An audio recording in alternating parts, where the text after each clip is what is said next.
Hello, I am Stuart. Before we start, we want to share that this video uses AI for graphics and voice, but all the information is manually researched by our team. Here in the video, we will share the details for Steam error code E2. The error reads, "Something went wrong while attempting to sign you in. Please try again later." As per our research, this error occurs when users try to log into Steam, especially on Steam Deck. Many players have reported that they were able to play normally the day before, but suddenly they started getting this error when attempting to sign in. Some users also noticed that SteamGuard kept sending the same authentication code repeatedly, indicating a possible issue with the login system.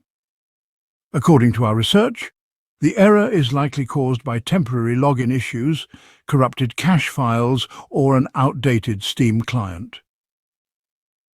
To deal with the error, first try switching to offline mode, then restart Steam and go back online. Simply open Steam.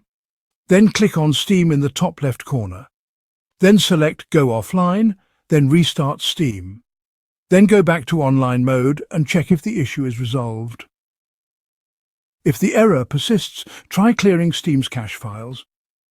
Press Windows plus R, then type %local app data %steamed.html cache and hit Enter. Then delete everything inside the folder. Then restart Steam and try logging in again. If the error persists, try signing in using SteamGuard. To do this, open the Steam mobile app. Then tap the shield icon to access SteamGuard. Use the QR code login method instead of entering the authentication code manually. If the error still appears, check if Steam or your Steam Deck is updated to the latest version.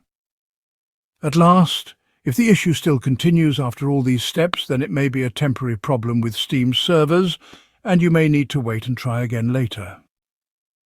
Thanks for watching. This is all we have for the error. If this video helped, don't forget to like, share and subscribe.